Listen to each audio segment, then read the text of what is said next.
Our next speaker is Anish Anthony. He's from Concurrent, which is one of our sponsors.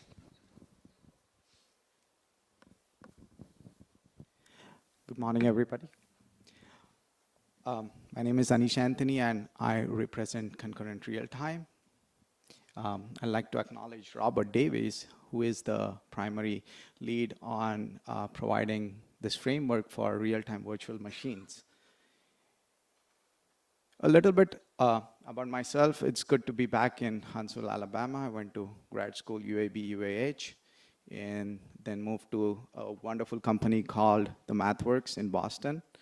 Worked there for a couple of years on XPC Target or Simulink Real-Time on speed code systems. And for the past 10 years, I've been working at Concurrent Real-Time, architecting solutions and frameworks for real-time systems.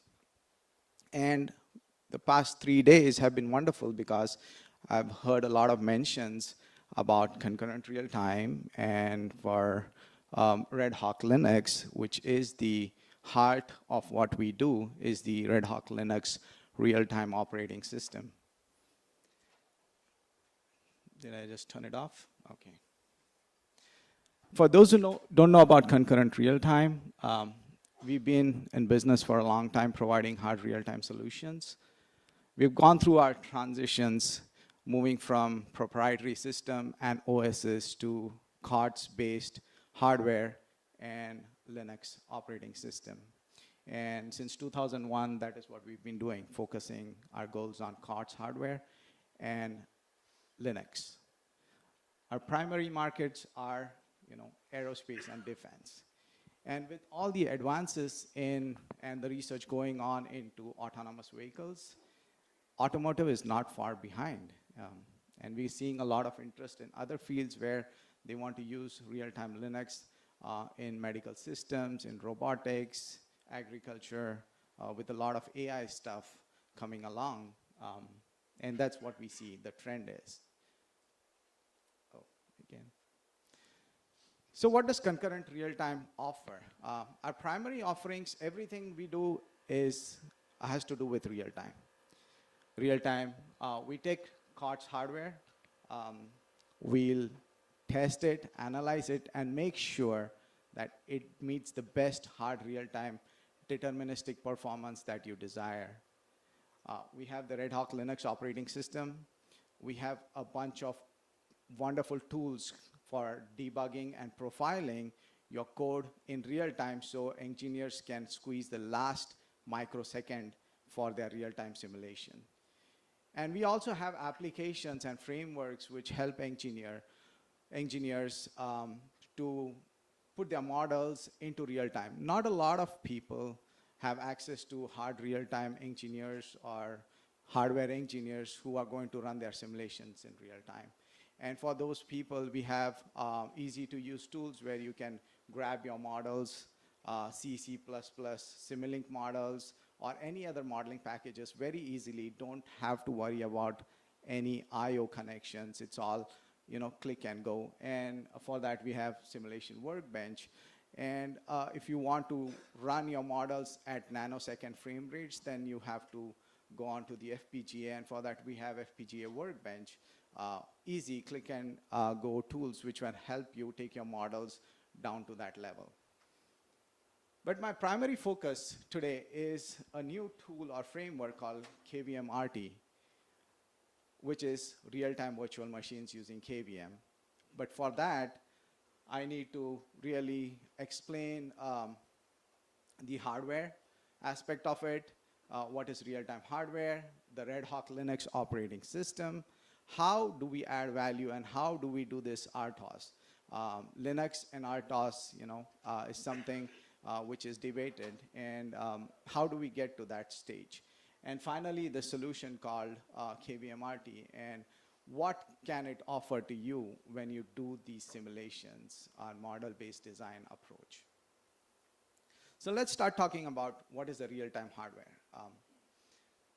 We take commercial off-the-shelf systems, right? COTS-based hardware, and we can provide you Linux systems, x86 or ARM-based systems based on your requirement. We don't tell you that this is the real-time system that you want to use. We can recommend some systems to you, but it's always up to you based on how many number of CPU cores do you want, what kind of RAM do you want, how much storage do you want, and we work with you to provide you that capability. So we'll buy the system in the market, but we spend a lot of time testing and analyzing it and using our experience for the past 50 years to make sure that it gives you the best real-time performance ever. And so we do a lot of things, and as these systems progresses, so the typical systems that we are selling to our customer base would be 16 to 24 core systems. We have systems up to 224 cores. We sell a lot of 80 core systems where they are running a lot of these Simulink models, 3-hour compile times, but running in real time on these CPU cores. And these real-time systems are unique because you can, go with the advancements in technology at the hardware level with the new root of trust, memory isolation, cache isolation, and support for GPUs. So you have a real-time system in which you can put an NVIDIA Tesla card and run some CUDA code on it. Even though that is not as deterministic as possible, it is an asynchronous operation within your real-time loop. So you can get that done on a single system. Some of the support that we are seeing, which is very attractive today and it's gaining traction, is the support for AI, machine learning, inferencing, and that is pushed a lot by NVIDIA, right? With the NVIDIA GPUs. And they have come up with a lot of neat systems. Like, for example, the Jetson Nano, it's a tiny system, $120, and it has 4 cores and a lot of GPU cores, so you can run some CUDA code. And NVIDIA has a lot of infrastructure around those machine learning and inferencing options. And you can run RedHawk Linux on it, so it gives you the real-time performance that you want. On the same side, we have rugged options from our partners, AI Tech and ConnectTech. You can deploy this on robots, autonomous vehicles. So starting from $100 systems to drive Pegasus, which are used for autonomous trucks and autonomous cars, you can run it in real time. I/O. Okay, so a lot of commercial off-the-shelf I/O we support in our Linux. Not all I/O. We'll go modify the drivers, work with the driver vendors to make sure it meets the deterministic operations that are required. We do also create some of our own hardware. And everything we do is from the endpoint of being in real time. So when we create our own hardware, we have a real-time clock and interrupt module. We have our own FPGA boards to make sure that all the operations are as deterministic as possible and you get more time in your model cycle for your models to work on. So now that we have looked at the hardware, we're going to look at what is RedHawk Linux and where does it stand. So RedHawk Linux is a hard real-time operating system for the x86 and the Jetson-based and ARM architectures. And on certified platforms, we'll test and we can guarantee you 5 microsecond event response times. So I'll show you some numbers as we go along, how we calculate this and how do we certify these systems. And that is all enabled by advanced shielding features in our RedHawk Linux kernel. Again, we do a lot of work for NUMA memory optimizations, add support for optimized graphic and CUDA I/O, and have a lot of support for virtual target and hypervisor support. RedHawk itself is distribution agnostic. So if you are familiar with working with Red Hat or CentOS or Ubuntu, that is the user land that you're going to get. We go underneath and put our hooks into the kernel to make sure that it gives you the real-time performance that you desire. So if you are, and these are not the only distributions that we work with. These are the most popular ones, but if you have some request for something special, something, an Octo-based Linux running on the Zinc or Xilinx or SE Linux, we do that too. But these are our primary distributions that we support. So where are the applications? So over the past few days, you've heard some of mentions of simulations in the labs. Typical applications would be software in the loop, hardware in the loop, driver in the loop, and of late, AI in the loop. And I'll show you some examples where they use AI to be driving in the loop to do some of these simulations, and to use GPUs in a real-time environment. Hardware in the loop is the biggest drive for this, to test your simulations and your hardware as it gets ready. So the fundamentals with model-based design, right? You want to test as much as possible as you go along. So you create a model, you test it, even before the hardware is available. And once your hardware is available, you start working with it, seeing how good your model was.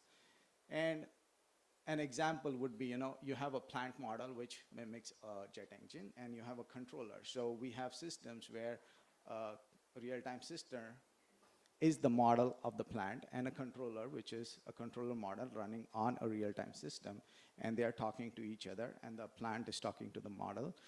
Plant is talking to the controller, making sure the controller behaves properly.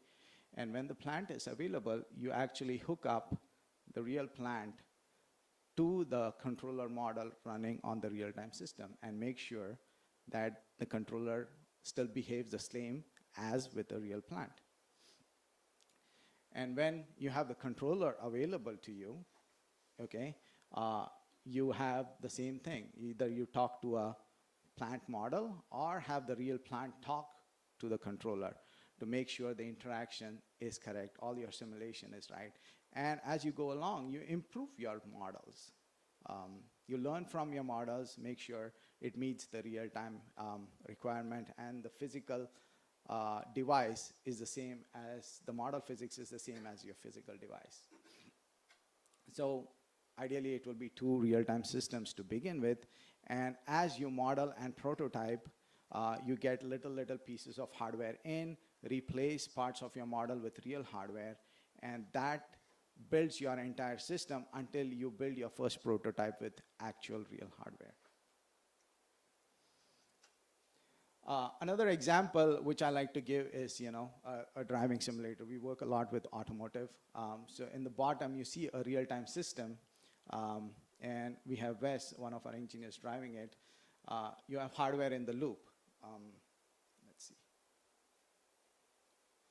So in this case, this is the real-time system. It is a 24-core system doing vehicle dynamics. Okay, this is a very complex, compute-intensive vehicle dynamics model.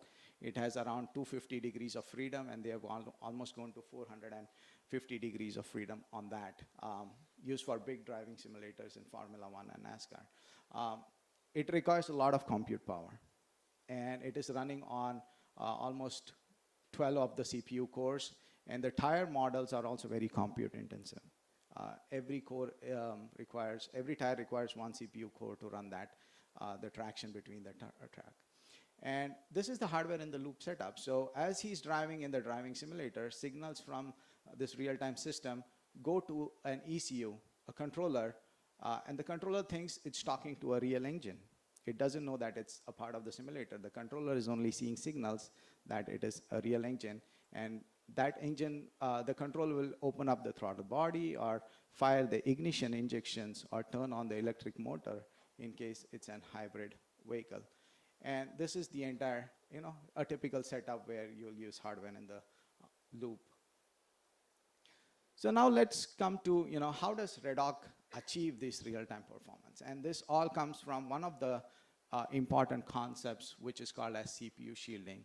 I apologize that you can't see the title there, but the topic is CPU shielding. So on this 24-core system, you have non-uniform memory allocation. So you have memory associated with both the sockets.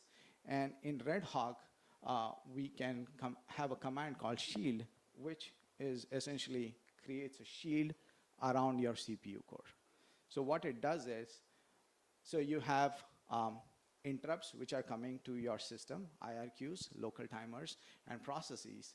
So once you shield a processor or a CPU core, all these things are not interrupting whatever is running on your CPU core, except what you want. So on core number 23, I have my real-time process running, and I can say open up it to a timer interrupt and say only the timer interrupts it is going to respond to.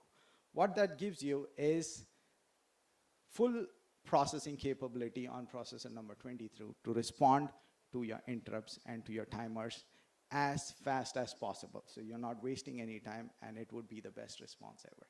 And this is the key concept that allows us to take this and go into real-time virtual machines. Some benchmarking tests. So how do we benchmark it?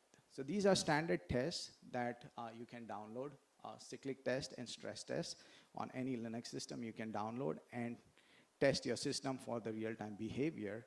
And on some systems, you can see the numbers. The average is 3 microseconds, and the max is 12 microsecond latencies.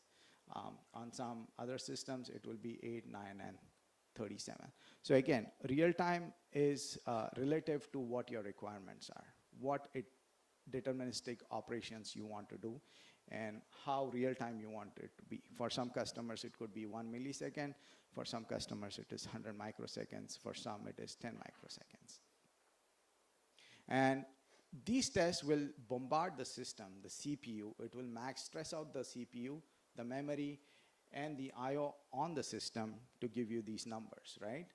But for your application, it may not be the same because you are not going to be using all the memory, all the CPU, and all the processing at the same time. So your numbers will be much better.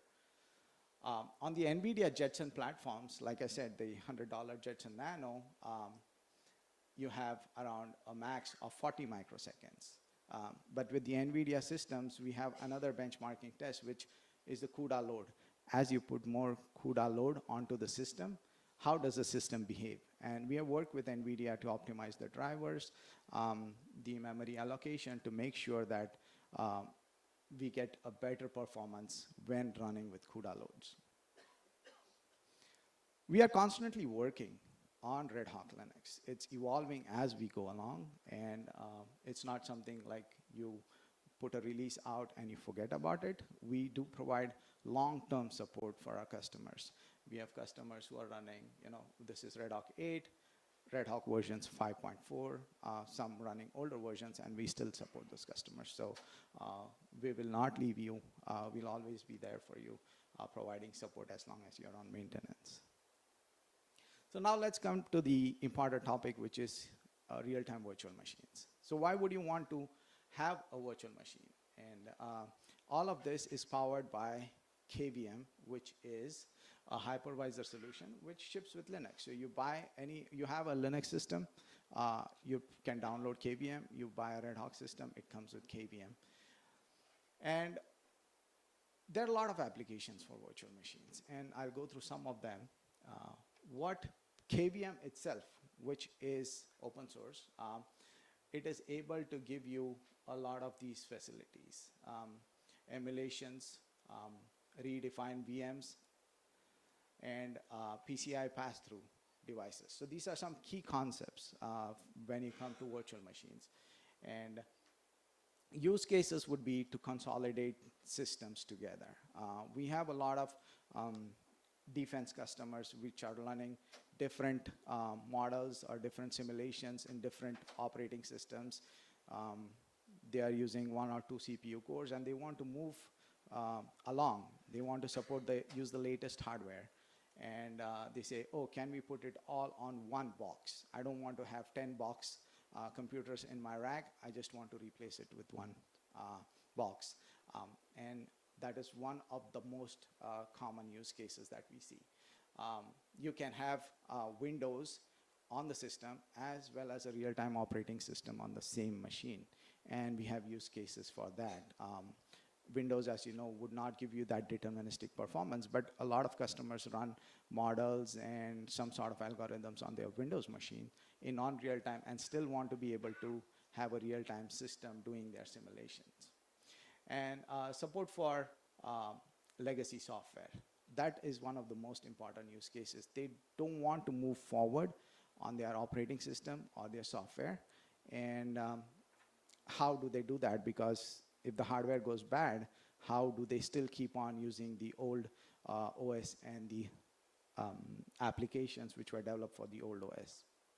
And that is what KVM-RT gives you. So it's a framework which uses the CPU shielding features in RedHawk Linux to give you real-time virtual machines.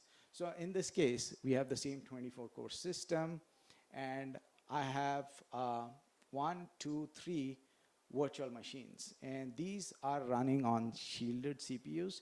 So, and if you're running RedHawk Linux or any real-time OS on those shielded CPUs, it will be a real-time virtual machines. It will give you performance as good as real-time or as good as bare metal in some cases.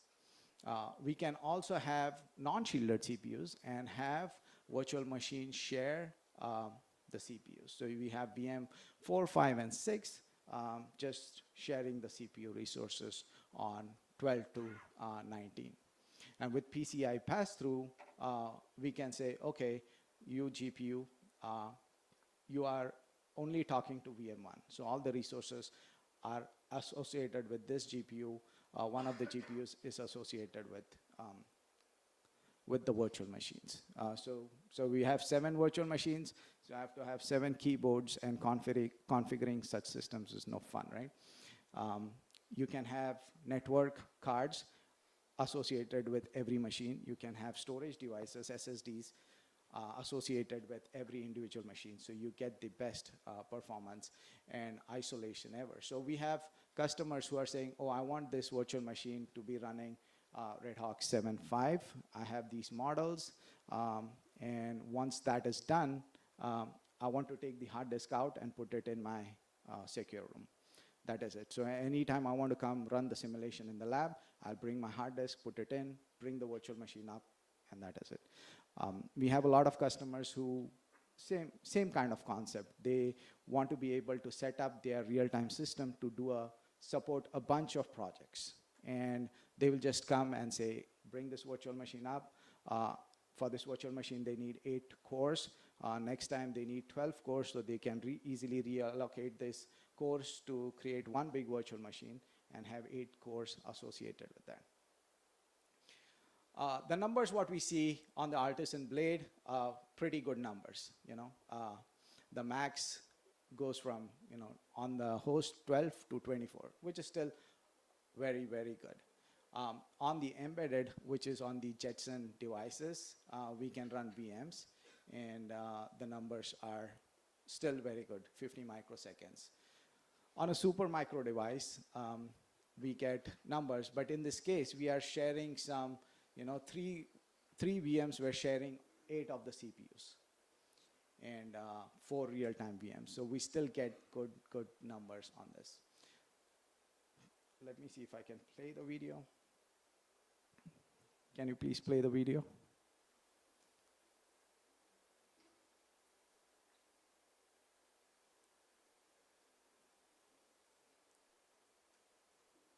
Okay, so this is an example. This is an example from a real customer example. The customer wanted us to run a very old operating system. And so all we have to do is configure KVM-RT, associate the CPUs to those cores, associate the memories to those cores. And on the right side, you'll see the virtual machine come up. And the operating system was Windows XP. True case, they want to run Windows XP on the system. And we were able to do it. And the first thing we did was play pinball on the machine. So if you're familiar with pinball, you can still play all your old games and have real time on the system. So, yeah. And another example is this system we put together for a demo. We have a lot of virtual machines running some flight simulators using Diamond Visionics software and Windows VM. And we have the NVIDIA also running Simulink models in real time. So if you have a requirement like that running on embedded targets, it's very easy to do with RedHawk Linux. The other example would be the driving simulator. This works only on Windows. So they wanted a single box which can do real-time physical model of the car and run the scene generation on Windows. And you can see all this Linux is able to run. All you are doing is taking the input, putting into a real-time memory, let your Simulink model or your custom model do the processing and send the output. And Simulation Workbench allows you to do all of this very easily. If you ever need simulations, not have to worry about real-time Linux, how to get it working, how to shield my CPUs, you can use the tool Simulation Workbench. So in summary, we do provide a lot of real-time solutions.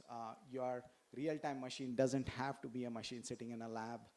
It could be your own desktop. So you could be starting your simulations from day one, doing real-time simulations, and take it all along to the lab. And you'll have the same environment from your desktop to your HIL, which is sitting in the big lab. So, thank you, everybody.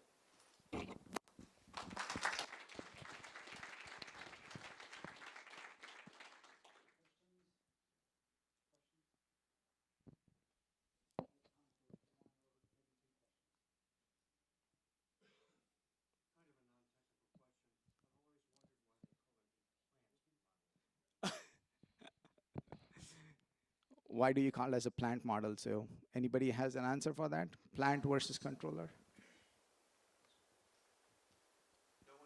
No one knows. For those who do control systems, probably they know. All right, so on the examples you showed, where you showed like on the NVIDIA Nano board, the minimum, average, and max latencies, what would be the default OS figures for those? The default OS figures are published in a white paper. I think they are significantly larger, almost like 500 microseconds compared to the 50 microseconds that we can see using RedHawk Linux. Okay, thanks. Thank you very much. Okay, thank you.